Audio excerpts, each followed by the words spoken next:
Hi everyone, it's me, Darlene, with a real smile, not a fake smile. I don't have to fake my way through this video. I got some good news yesterday. Could it still fall apart and make me miserable again? Yes, it could. But for the most part, I feel like I can actually breathe. I know I told you guys that I was having issues with a title company in a previous video. Let me back this up a little bit. When I started talking to you guys about my move and this thunder, oh, it's such a good day, about this move and, you know, the stress that that was causing, what you guys didn't know at that time and what I did not realize was going to escalate into major stress was that about that same time, actually a little bit before that, is when I became aware that I feel the title company didn't do a good job with closing on my property. I do plan on talking about this. I'll talk about that in a second. So the stress was there, but it was minimal because I was so stressed out about the whole move and trying to figure all that out and what was I going to do, that I kind of put that on the back burner. But that started creeping up into being a bigger problem than I expected, to the point where it was such a massive amount of stress for me that I couldn't think straight. I couldn't eat. I couldn't sleep. I was so stressed to the max, crying constantly and mad at myself that I blame myself for the most part that this happened because I didn't go with my gut and walk out of that fucking room during closing. I should have left the table. We'll get to that. When I had the initial stress from all of this moving stuff, plus that stress that started increasing over time instead of going away, I absolutely lost my love for anything to do with sewing. And also, it started taking away any love for YouTube. In other words, it was sucking the life out of me. There was no room inside me for anything good. Nothing looked good. Nothing looked hopeful. It was even to the point where I was so convinced that this move was going to be the biggest mistake I was making because I couldn't see any happiness there either. I had no happiness left inside me. There was none of that. Yesterday, I ended up getting some news that completely changed that. I think, and I'm saying think because there is a very tiny chance that this could still fall apart. I know everyone would think I'm crazy for thinking that, but to those who, you know, a little bit know what I'm talking about, they were also saying I was crazy to think that what already fell apart would fall apart. So I have to go with my gut from now on and just not be overly excited yet. Here's the other thing. You know when you're really stressed out over something, at least for me, the stress was so great that I couldn't be happy right away. And this was just yesterday. Today I actually feel a little bit better. But it's almost like when you're in a car accident, you don't realize, or even if you just fall, you know, over the next few days, oh, why does my shoulder hurt? You don't realize how stressed you were or how, you know, stressed your muscles were or whatever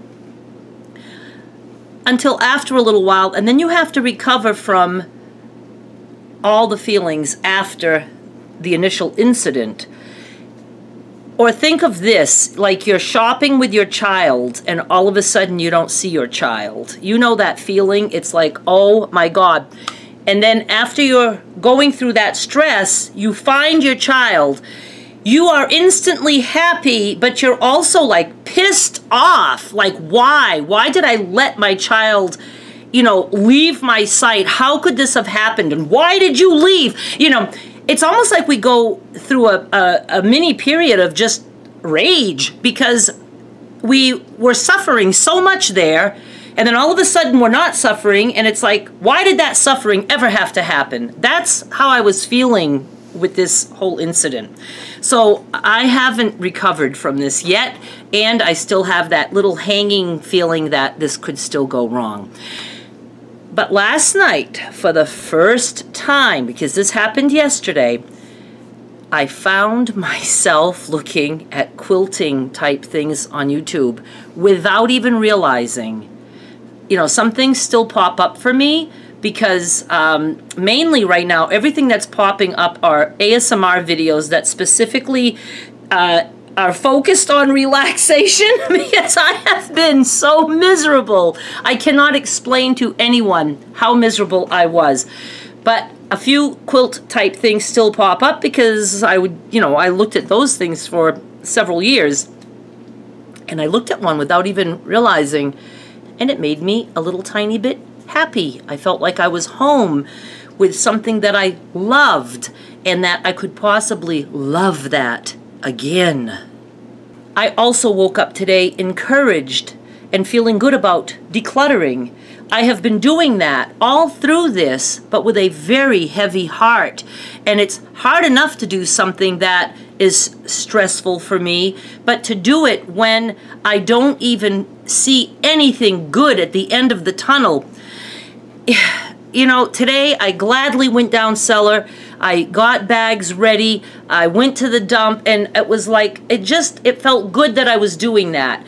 And I'm also feeling hopeful again about moving. Do you know how stressful it is to try to do things, make calls, you know, on behalf of my mother, things like insurances and nursing homes and assisted living and private pay and home care?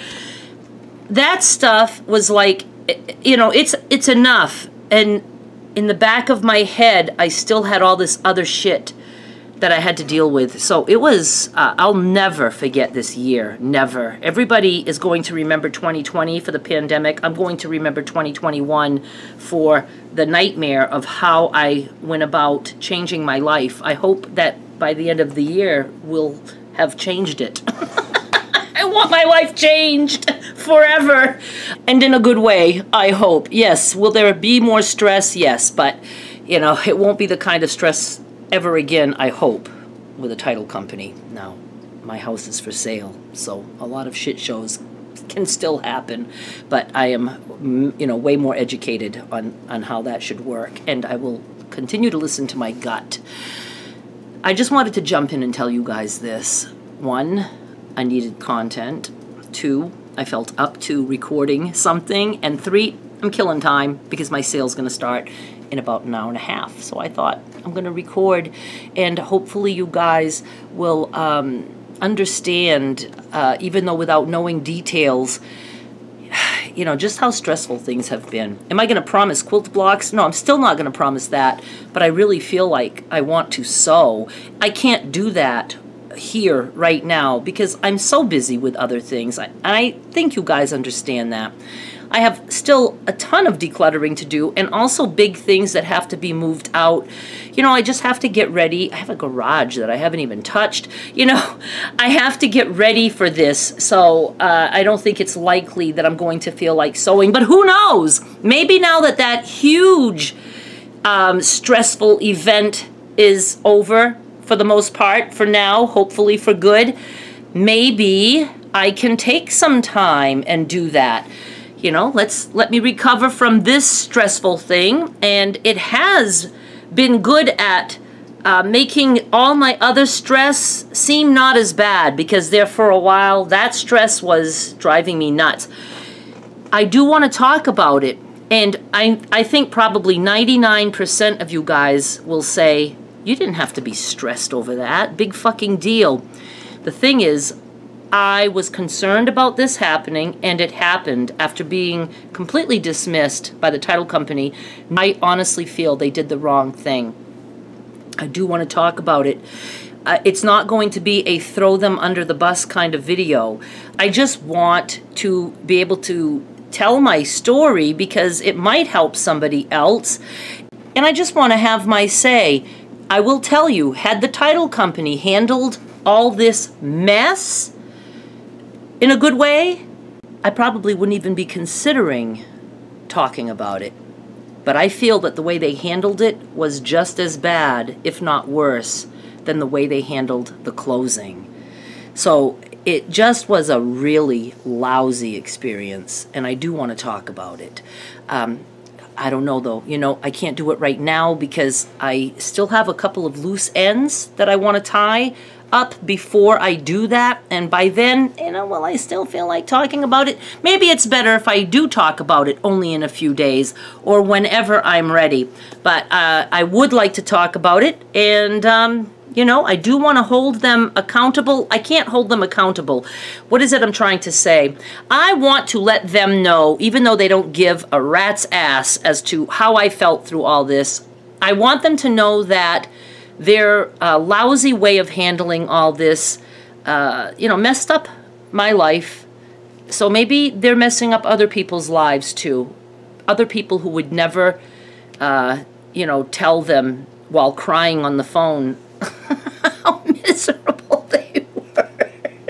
For real, I cried. I cried in a voice message. But that's how I was feeling, and you know, it's the only way I could talk, you know, was through tears. I am hoping now that, you know, I can move forward and start to find some happiness again. Happiness with my move, happiness with my work, happiness with YouTube. I've already found my happiness with YouTube again, I do believe. For me to watch a quilting video, I was like, what did I just watch? You know, I knew that I was on the right path, and it wasn't even a full 24 hours of healing yet. So I'm healing from that. Will the house stuff still stress me out? Yes. Next week will be spent on phone calls for that. Seriously, they have that other stress with the title company. You know, it prevented me from doing so many other things that I need to be doing. I don't think people realize. Now, were they stressed on their end too? Probably. And they might be thinking, you know, we didn't handle this right. This all fell apart for her. But they were not communicating with me, and that's, I think, the biggest mistake they could have made. I'm going to sign off now. I'm going to have my sale pretty soon. I'm hoping to get a penny auction up before my sale. So, well, maybe not before my sale. It takes me quite a while to do the auctions. But always check my eBay to see what I've got going on over there. Link is always down below. And I will be back with more soon. Stick with me, pretty please. Bye.